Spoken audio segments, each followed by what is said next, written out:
Avant de commencer, laisse-moi te poser une question sincère. Combien de fois as-tu tout essayé et pourtant ton cœur reste lourd? Tu pries, tu fais des efforts, tu réfléchis encore et encore. Mais au fond de toi, tu sens que quelque chose doit être lâché, pas ajouté. Dans cette vidéo, tu ne vas pas seulement entendre des mots. Tu vas découvrir un dhikr simple, mais chargé d'un secret spirituel profond. Un rappel qui ne te demande pas de tout comprendre, mais de laisser Allah s'occuper du reste. Si ton cœur cherche la paix, si ton âme est fatiguée de porter ce qu'elle ne peut pas contrôler, alors reste avec nous jusqu'à la fin. Et si ce type de rappel touche ton cœur, abonne-toi à cette chaîne. Car ici, chaque vidéo est un retour vers Allah, un refuge pour l'âme et un rappel pour ne jamais oublier que tu n'es jamais seul. 1. L'âme fatiguée qui cherche un refuge. Il existe une fatigue que le sommeil ne guérit pas. Une fatigue qui persiste même après le repos, même après le silence, même après les moments où tout semble calme à l'extérieur. C'est une fatigue discrète, profonde, presque invisible aux yeux des autres. Mais toi, tu la ressens. Ce n'est pas ton corps qui est épuisé, c'est ton cœur. Ton cœur qui porte trop de questions, trop d'attentes, trop de responsabilités, trop de choses que tu ne contrôles pas, mais auxquelles tu penses sans cesse. Tu avances dans la vie en faisant de ton mieux. Tu réfléchis avant d'agir. Tu planifies ton avenir. Tu anticipes les problèmes avant même qu'ils n'arrivent. Tu essaies de ne rien laisser au hasard. Et pourtant, malgré tous tes efforts, quelque chose résiste. Quelque chose ne s'ouvre pas. Une porte reste fermée. Un soulagement tarde à venir. À ce moment précis, beaucoup s'épuisent davantage. Ils pensent qu'il faut encore plus réfléchir, encore plus lutter, encore plus porter. Mais c'est souvent là qu'Allah t'appelle. Non pas par le bruit, non pas par un choc, mais par un rappel doux et silencieux, le dhikr. Ceux qui ont cru et dont les cœurs se tranquillisent par l'évocation d'Allah. N'est-ce point par l'évocation d'Allah que se tranquillisent les cœurs? Coran 13:28. Ce verset n'est pas une simple promesse, c'est une réalité spirituelle. Le cœur humain n'a pas été créé pour porter le monde seul. Il a été créé pour se reposer sur celui qui contrôle le monde. Le dhikr n'est pas une formule magique. Il ne force pas les événements. Il ne supprime pas les épreuves instantanément. Le dhikr est un abandon conscient, une reconnaissance intérieure, parfois silencieuse, que tu n'as pas besoin de tout porter seul, que tout ne repose pas sur tes épaules, que ton rôle n'est pas d'avoir toutes les réponses, mais d'avoir un cœur relié à Allah. Quand tu répètes le dhikr, tu ne parles pas seulement avec ta langue, tu parles avec ta fatigue, avec ta peur, avec ton incertitude. Histoire. Il y avait un homme qui venait chaque jour à la mosquée. Son visage était marqué par l'inquiétude. Il priait correctement, respectait les gestes, les paroles, les horaires. Mais son esprit était ailleurs. Son cœur était constamment occupé par ce qu'il n'arrivait pas à résoudre. Après la prière, il restait assis, silencieux, comme écrasé par ses pensées. Un jour, un vieil homme s'assit à côté de lui. Il ne lui demanda rien. Il l'observa simplement, puis lui dit doucement: tu pries comme si tout dépendait encore de toi. Essaie de te souvenir d'Allah comme si tout dépendait déjà de lui. Ces mots frappèrent son cœur plus fort qu'un long discours. Ce jour-là, l'homme fit quelque chose de différent. Il ne formula aucune demande précise. Il ne détailla aucun problème. Il répéta simplement un dhikr, encore et encore. Au début, son esprit résistait. Les pensées revenaient. Les inquiétudes tentaient de reprendre leur place. Mais il continua. Et pour la première fois depuis longtemps, il ressentit quelque chose d'étrange. La paix arriva avant que la solution n'arrive. Comme si son cœur avait enfin trouvé un endroit où se poser. Allah n'impose à aucune âme une charge supérieure à sa capacité. Coran 2, 286. Peut-être que cette fatigue que tu ressens n'est pas un échec. Peut-être est-elle un signal, un appel discret pour te rappeler que certaines charges ne t'ont jamais été destinées. Question pour l'âme. Et toi, à quel moment as-tu continué à porter ce qu'Allah ne t'a jamais demandé de porter?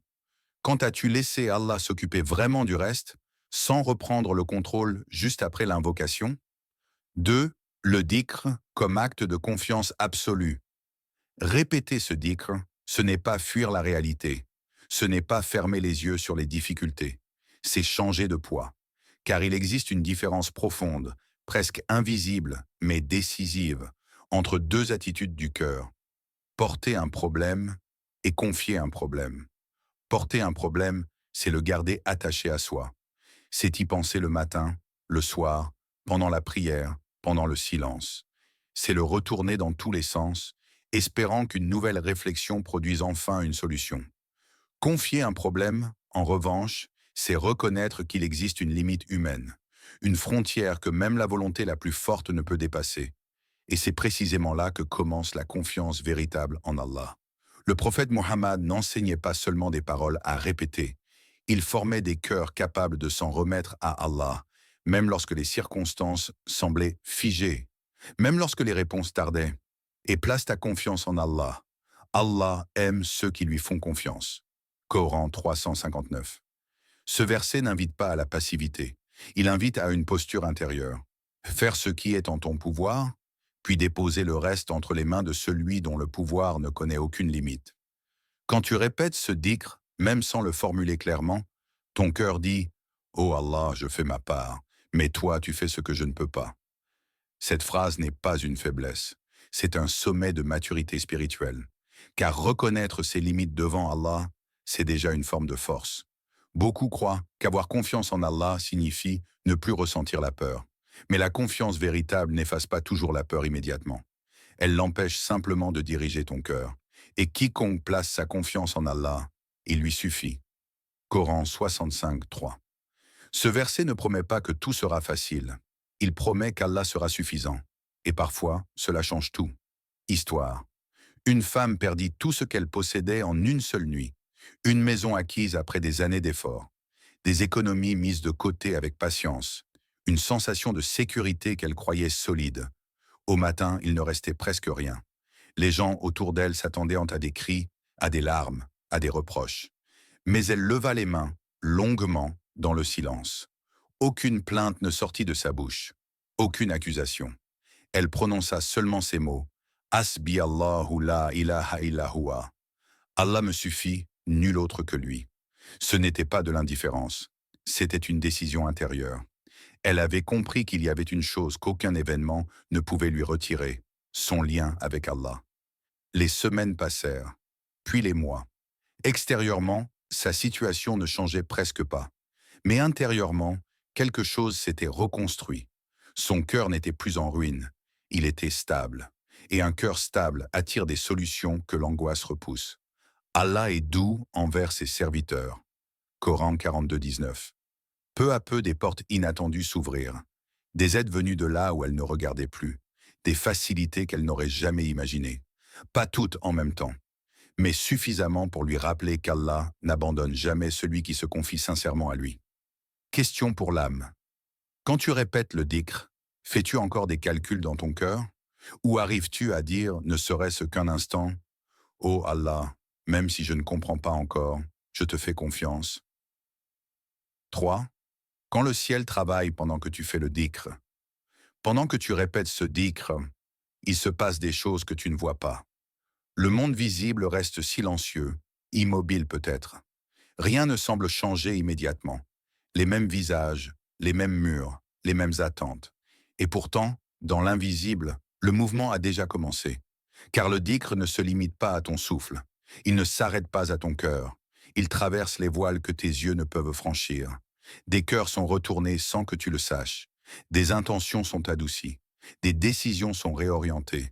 Des obstacles sont déplacés avant même que tu n'y arrives. Et Allah est le meilleur des stratèges. Coran 8.30. Ce verset révèle une vérité que l'âme met du temps à accepter. Tu n'es pas le seul acteur de ton histoire. Pendant que tu fais le dhikr, le ciel travaille. Tu crois parfois que le dhikr agit uniquement en toi, qu'il apaise ton cœur, qu'il calme ton esprit. Mais en réalité, il agit autour de toi, dans des endroits où tu n'aurais jamais pensé regarder. Allah ne se contente pas de changer ton état intérieur. Il réorganise les circonstances. Il protège, détourne, retarde, rapproche, toujours avec une sagesse qui dépasse ton désir immédiat. Histoire. Un homme suppliait Allah pour un travail précis. Il avait tout calculé. Tout semblait logique. Ce poste devait être pour lui. Chaque matin, il répétait son dhikr avec insistance. Et chaque matin, La réponse tardait. Puis un jour, le refus arriva. Clair, définitif. Il fut blessé, déçu, presque convaincu que ses invocations n'avaient servi à rien. Mais il continua son dhikr, non plus avec l'espoir d'obtenir ce qu'il voulait, mais pour ne pas perdre le lien avec Allah. Sans s'en rendre compte, quelque chose changea en lui. Il perdit ce qui était plus dangereux que le refus lui-même, son attachement excessif.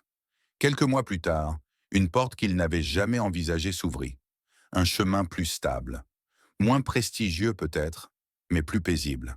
Une vie où son cœur n'était plus constamment sous pression. C'est alors qu'il comprit. Allah ne lui avait pas refusé. Allah l'avait protégé. Il se peut que vous détestiez une chose alors qu'elle est un bien pour vous. Coran 2:216. Peut-être que ce que tu attends avec impatience n'est pas retardé par oubli. Peut-être est-il écarté par miséricorde. Et peut-être que pendant que tu répètes ton dhikr, Allah écrit pour toi une version de ta vie que ton cœur n'aurait jamais osé demander. Question pour l'âme. Et si ce que tu poursuis avec tant d'insistance était précisément ce dont Allah t'éloigne pour te préserver? 4. Le dhikr dans l'obscurité. Quand personne ne te voit, il existe un dhikr que personne n'entend.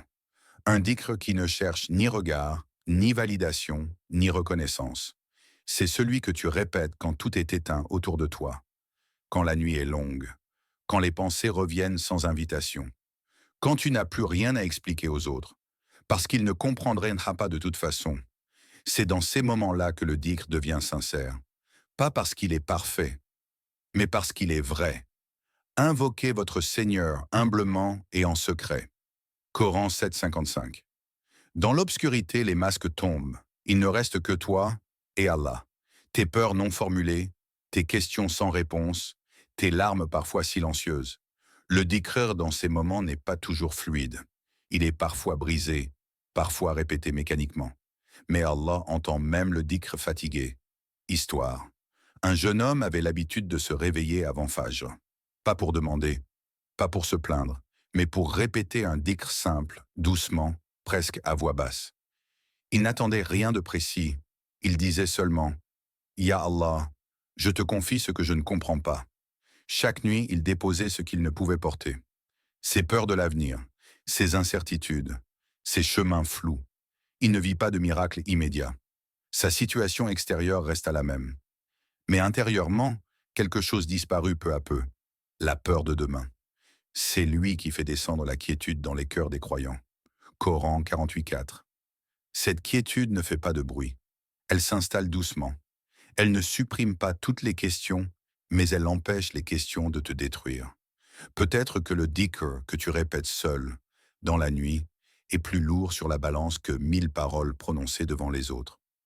Question pour l'âme. Quand tu es seul avec Allah, sans témoin, sans apparence, sans rôle à jouer, que répètes-tu vraiment?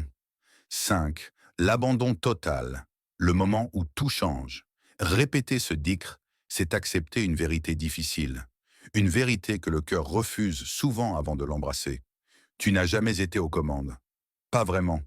Pas comme tu le pensais. Pas comme ton esprit aime le croire. Tu as fait des choix, oui. Tu as agi, réfléchi, travaillé, espéré. Mais le fil invisible qui relie chaque événement, chaque rencontre, chaque détour, n'a jamais été entre tes mains. Et sur Allah repose l'issue de toute chose.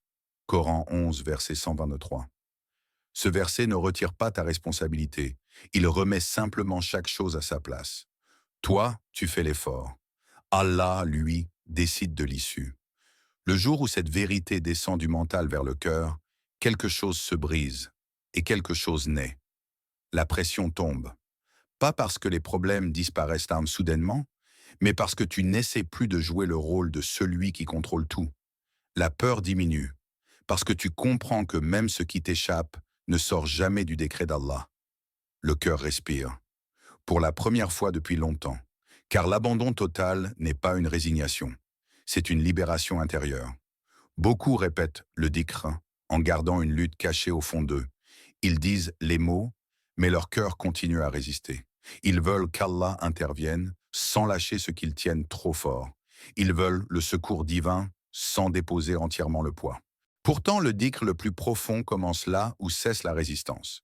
Allah sait, tandis que vous ne savez pas. Coran 2.216. Ce verset demande une humilité rare. Accepter que ton regard est limité, que ton désir immédiat n'est pas toujours ton bien réel, que ton retard n'est pas forcément un rejet. Répéter le dhikr avec abandon, c'est dire intérieurement: ô Allah, même si ce que tu choisis va à l'encontre de ce que je veux, je te fais confiance. Et cette phrase change un être humain de l'intérieur. Histoire. Un savant marchait un jour avec son élève. L'élève était pieux, assidu, constant dans le dhikr, mais son visage portait une fatigue profonde. Le savant l'observa longuement, puis lui demanda: pourquoi ton cœur est-il encore si lourd, alors que ta langue se souvient d'Allah sans cesse? L'élève répondit avec sincérité: parce que je fais le dhikr, mais rien ne change. Le savant s'arrêta. Il le regarda droit dans les yeux et lui dit: tant que tu répètes le dhikr pour changer ta situation, tu souffriras. Répète-le pour changer ton cœur, et Allah changera le reste. Ces mots frappèrent ce l'élève plus fort qu'une épreuve. Il comprit soudain qu'il utilisait le dhikr comme un outil de contrôle, non comme un acte d'abandon. À partir de ce jour, il continua le dhikr, mais sans négociation intérieure, sans conditions cachées, sans agenda secret. Il répétait le dhikr même les jours où rien ne s'améliorait, même quand l'attente faisait mal, même quand son ego criait, et quelque chose changea, pas immédiatement dans le monde extérieur, mais dans son rapport à Allah. Allah est subtil dans ce qu'il veut. Coran 12.5. Cette subtilité divine, tu ne l'aperçois que lorsque tu lâches la lutte, lorsque tu cesses de mesurer l'amour d'Allah à la vitesse des réponses. Lorsque tu comprends que certaines transformations doivent d'abord avoir lieu en toi avant de se manifester autour de toi. L'abandon total ne fait pas disparaître l'épreuve. Il enlève ce qui la rend insupportable, la croyance que tout repose sur toi. Peut-être que le moment où tout change n'est pas celui où la situation se transforme, mais celui où ton cœur cesse enfin de résister au décret d'Allah. Quiconque se soumet entièrement à Allah, tout en faisant le bien, aura sa récompense auprès de son Seigneur. Il n'éprouvera ni crainte, ni tristesse. Coran 212.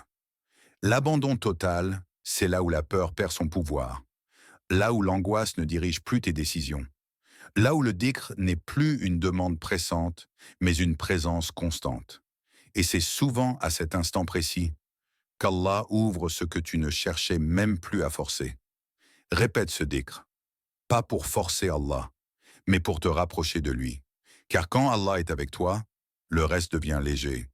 Allah est le protecteur de ceux qui ont cru. Coran Iki, Ikiyuz, Eliedi.